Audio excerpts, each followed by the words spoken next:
রাজ্যে পালাবদলের পর রাজ্যবাসীর জন্য বড় সুখবর। শনিবার নবান্ন সভাঘরে সাংবাদিক বৈঠকে রাজ্যের মুখ্যমন্ত্রী শুভেন্দু অধিকারী জানান, চলতি অর্থবর্ষের জন্য ন্যাশনাল হেলথ মিশনের অধীনে কেন্দ্র 2103 কোটি টাকা মঞ্জুর করেছে, যার মধ্যে প্রথম কিস্তির 500 কোটি টাকা পেল রাজ্য। সব মিলিয়ে রাজ্যের জন্য 3000 কোটি টাকার বেশি অর্থ মঞ্জুর করেছে কেন্দ্র।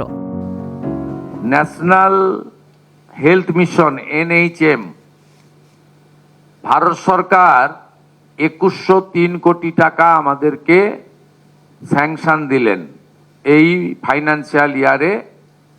আজকে তার 1/4 500 কোটি টাকা আজকে এই মুহূর্তে ভারত সরকার আমাদেরকে ট্রান্সফার করলেন। আমরা এই মুহূর্তে 2103 কোটি টাকার মধ্যে আমরা 500 কোটি টাকা পেলাম। আগের সরকার অর্থ নেয়নি। বিগত সরকারের আমলে স্বাস্থ্য খাতে কেন্দ্রীয় বকেয়া নিয়ে বহু টানাপোড়েন ছিল। শুভেন্দু অধিকারী জানিয়েছেন, কেন্দ্রীয় স্বাস্থ্যমন্ত্রী জেপি নাড্ডার সঙ্গে তাঁর বিস্তারিত আলোচনা হয়েছে।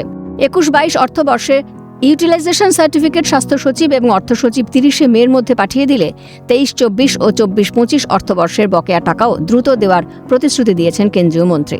পাশাপাশি 15তম ফিন্যান্স কমিশনের টাকা পাওয়ার প্রক্রিয়াও চূড়ান্ত পর্যায়ে রয়েছে বলে জানিয়েছেন মুখ্যমন্ত্রী শুভেন্দু অধিকারী।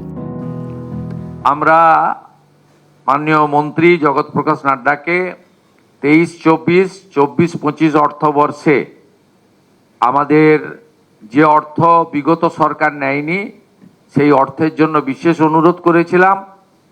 তিনি বলেছেন যে ইউটিলাইজেশন সার্টিফিকেট 21-22 তারা পাননি। 21-22 ইউটিলাইজেশন সার্টিফিকেট হেলথ সেক্রেটারি এবং ফিনান্স সেক্রেটারি 30 মের মধ্যে পাঠিয়ে দিলে 23-24, 24-25 অর্থ রিএম্বার্সমেন্ট করবেন বলে তিনি আমাদেরকে প্রতিশ্রুতি দিয়েছেন। মানুষকে আশ্বস্ত করে এদিন মুখ্যমন্ত্রী বলেন, কেন্দ্র রাজ্যের যৌথ উদ্যোগে যুগান্তকারী অধ্যায় শুরু করছি। আগামী দিনে এর সুফল পাবে রাজ্যবাসী।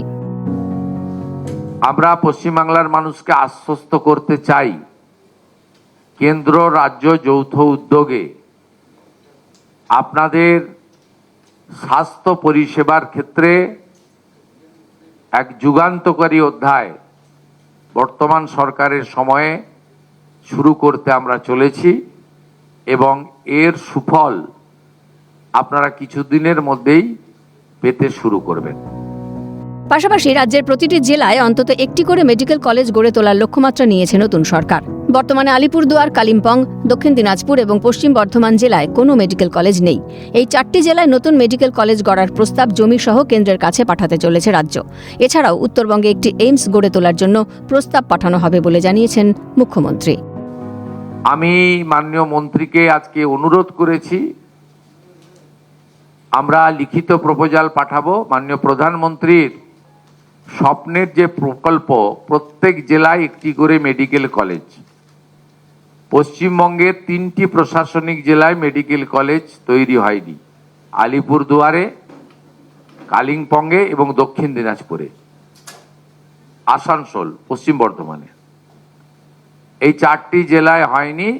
এই 4টি জেলার জন্য প্রয়োজনীয় জমি সহ প্রস্তাব আকারে ভারত সরকারকে আমরা পাঠাবো। আর উত্তরবঙ্গের এইমসের জন্য আমরা প্রস্তাব ওখানকার MLA MPদের সঙ্গে কথা বলে দ্রুততার সঙ্গে ভারত সরকারের কাছে পাঠাবো, এটা আমি উল্লেখ করেছি। পাশাপাশি কেন্দ্রীয় সরকারের পাঠানো 3টি দল রাজ্যের চিকিৎসকদের প্রশিক্ষণ দেওয়ার কাজ শুরু করবে। মাননীয় কেন্দ্রীয় মন্ত্রী এক কথায় তিনি বলেছেন, পশ্চিমবঙ্গে নবনির্মাণের ক্ষেত্রে বিশেষ করে হেলথ সেক্টরে অর্থ কোনো সমস্যা হবে না এবং তিনি অতি দ্রুত 3টে টিম পাঠাচ্ছেন। ভারত সরকার এবং বিভিন্ন WHO সহ যে হেলথ সেক্টরে বিশেষ বিশেষ কার্যক্রমগুলো চলছে সেই ব্যাপারে আমাদের একেবারে BMOH স্তরে ব্রিফ করার জন্য এবং CMOH বা রাজ্য স্তরে বা বিভিন্ন আমাদের স্পেশাল যে হসপিটালগুলি রয়েছে সেই হসপিটালের স্পেশালিস্ট ডক্টর বাবুদের নিয়ে একটি শর্ট ডিউরেশনে ইন হাউস ট্রেনিং দেওয়ার জন্য তারা 3টে টিম পাঠাবেন। এই ব্যবস্থা আমরা আজকের এই আমাদের ভার্চুয়াল মিটিংয়ের মধ্যে এটা আমাদের আজকে অ্যাচিভমেন্ট। রাজনৈতিক বিশ্লেষকদের মতে এখন রাজ্যে ডাবল ইঞ্জিন সরকারের টাকার অঙ্কটা বড় বিষয় নয়, বড় বিষয় কেন্দ্র রাজ্য সমন্বয় ও সহযোগিতা। এতদিন রাজ্যবাসীকে শুধু কেন্দ্রীয় বঞ্চনার অভিযোগের দোহাই দিয়ে বঞ্চিত রাখা হয়েছিল, বাম জামানাও তার ব্যতিক্রম ছিল না।